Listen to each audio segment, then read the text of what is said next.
U.S. hits Iran after tanker strikes. Iran retaliates again. NATO summit tensions and Le Pen's presidential bid. Greetings, humanity. Let's grok the news. Today, it's a special rip and read edition. I'm afraid I don't have time to go through and hold Grok's hand on this one. I'm just going to read what I've got. We will cover the world's headlines, but first, a deep dive into the world's most important story. Dateline, Washington, D.C. U.S. Central Command forces completed a new round of offensive strikes against Iran, hitting more than 80 targets with precise munitions. The action comes as an immediate response to Iranian attacks on 3 commercial vessels transiting the Strait of Hormuz. CENTCOM said the strikes targeted Iranian air defense systems, command and control networks, coastal radar sites, anti-ship missile capabilities, and more than 60 Islamic Revolutionary Guard Corps small boats in and near the strait.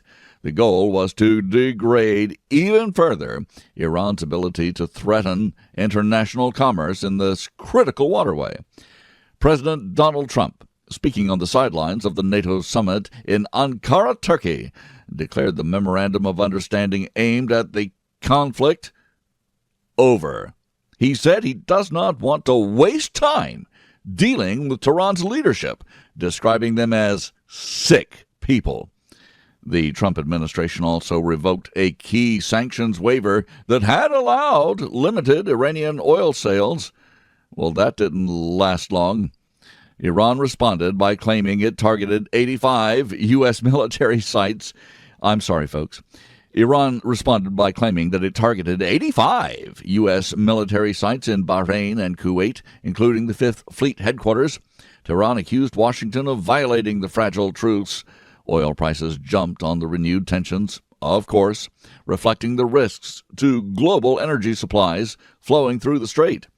The escalation follows an all-too-brief ceasefire that had been strained for weeks. Analysts note the Hormuz attacks directly threatened neutral shipping, prompting the U.S. retaliation to protect freedom of navigation. No immediate American casualties were reported from the Iranian counterclaims.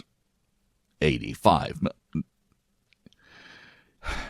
At the NATO summit, Trump continued pressing allies on defense spending while navigating the fallout.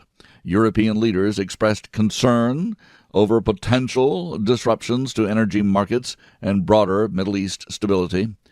Very predictable, just like the profiteers and the speculators taking profits every time there is a strike out there.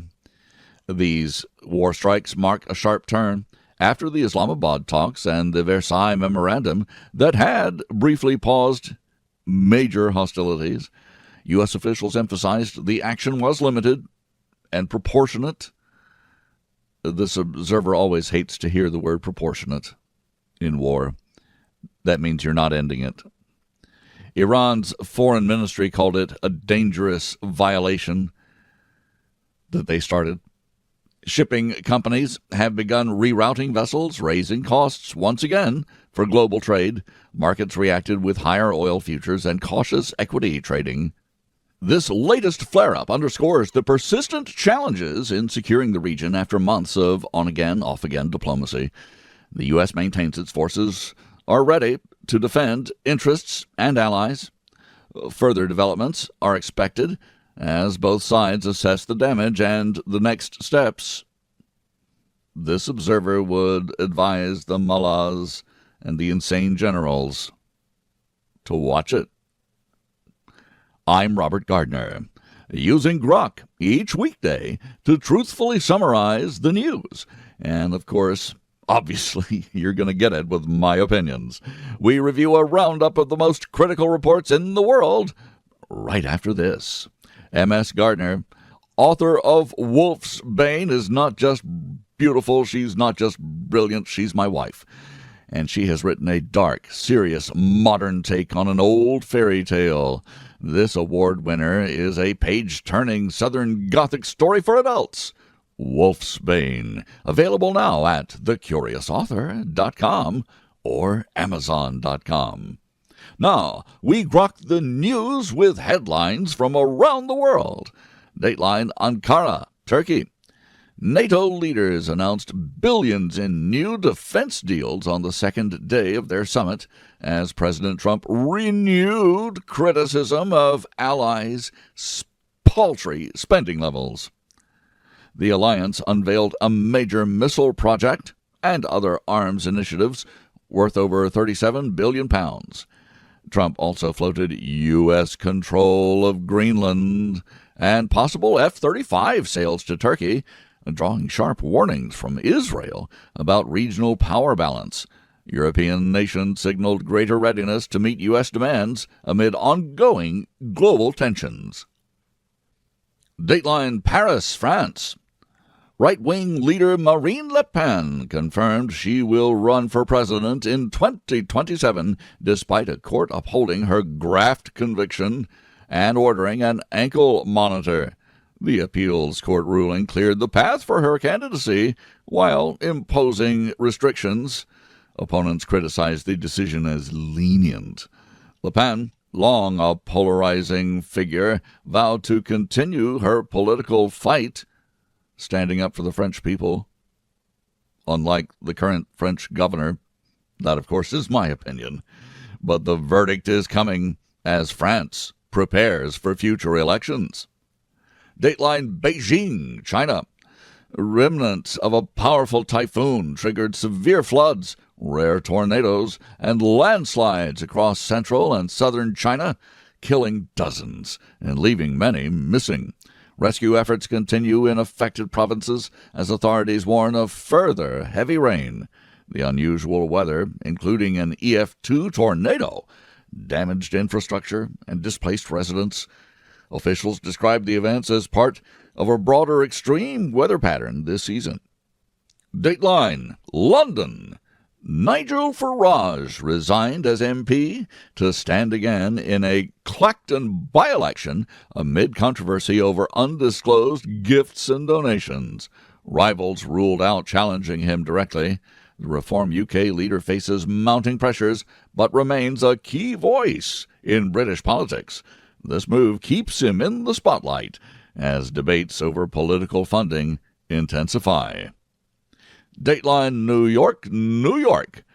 A Midtown Manhattan high-rise faces partial collapse after support beams buckled, prompting evacuations and emergency inspections. Officials closed surrounding streets while assessing structural integrity and the risks of leaving the building in place. The incident highlights concerns over aging infrastructure in dense urban areas. No injuries reported so far as engineers work to stabilize the building. This observer can tell you personally, most structural integrity problems in older structures are due to a lack of maintenance. Dateline, Islamabad, Pakistan. Search operations continue for a missing Boeing 737 cargo plane. It vanished off the coast of Karachi. 5 people were aboard the aircraft. Aviation authorities coordinate with international partners as wreckage possibilities are investigated. The incident adds to regional air safety scrutiny following recent global aviation events. The dateline is Washington, D.C. Senate Republican leaders say they have spoken with hospitalized colleague Mitch McConnell, who remains in treatment but continues to improve. They say details on his exact condition remain limited, which is to say, we know nothing. The long-serving senator's health has drawn attention for a long time now, as Congress continues to navigate key legislative priorities in this particular midterm election season. Dateline Montgomery, Alabama. A case spotting noncitizen voting has renewed national debate ahead of the elections. Federal warnings to states like Alabama about potential criminal penalties for improper practices add urgency. Officials are emphasizing enforcement of citizenship requirements, lest they be held personally liable. The issue remains contentious, as voters' integrity measures are gaining focus across many jurisdictions. As they should. Dateline Jakarta, Indonesia, and India have strengthened ties with that deal on the BrahMos missiles and critical minerals cooperation. The agreement aims to boost defense and economic links, both of them concerned about China. Indonesian President Prabowo highlighted Batam's potential as a maritime gateway. The partnership reflects broader efforts to navigate the great power competition in Asia.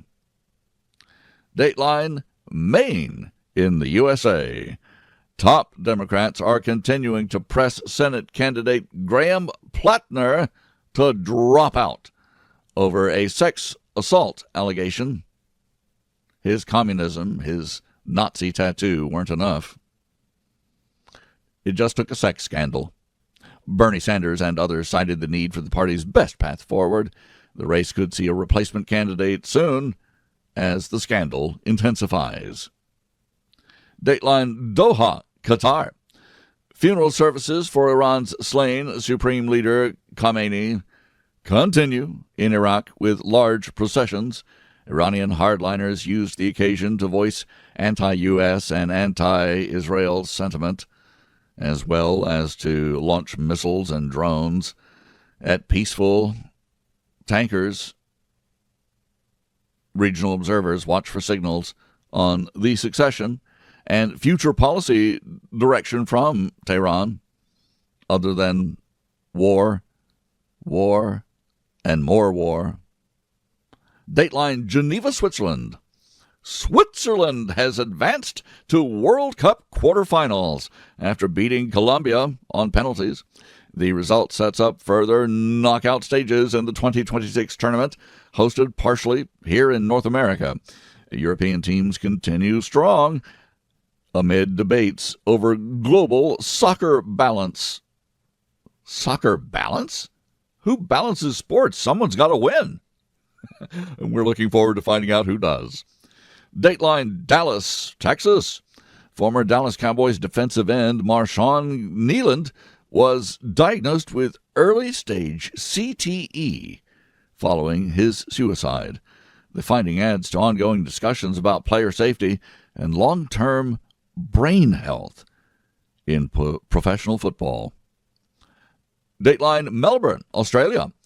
A major outage at Australia's largest telecom company disrupted trains, emergency phone calls, and financial transactions nationwide. Authorities worked to restore full services. This incident exposed vulnerabilities in critical infrastructure relying on single providers. Dateline Tel Aviv, Israel. Shin Bet's chief comments on loyalty to elected leaders has sparked some political debate. Separately, Israel probes reports around Hezbollah activities near the Lebanese borders while tensions persist. The country is balancing security needs, of course, with domestic politics, as always. Dateline Brussels, Belgium. Belgium defeated the U.S. men's team, as you may have heard, which ended the American run. The match followed controversy over the red card reversal involving American player Fullerin Balogun after reported high-level intervention. Well, sure. He played the trump card and got back in the game. Belgium still won. Dateline Caracas, Venezuela. The death toll from recent earthquakes has risen sharply as the country marked its Independence Day amid the ongoing recovery. Thousands remain homeless. International aid efforts are focusing on shelter and medical needs in the hardest-hit areas along the coast. Dateline New Delhi, India. India's foreign minister plans to attend Khamenei's ongoing funeral events despite domestic pressures. The decision reflects diplomatic balancing as New Delhi strengthens ties across the Middle East while monitoring regional stability. And Dateline Rome, Italy, where all roads run. The IOC has lifted the Russian Olympic Committee ban ahead of the 2028 Los Angeles Games. The move allows further reintegration discussions. Sports governance debates continue over past conflicts and future participation standards. And I thank you for listening. Please join me tomorrow to once again GROK the News. I'm Robert Gardner. Godspeed and God bless.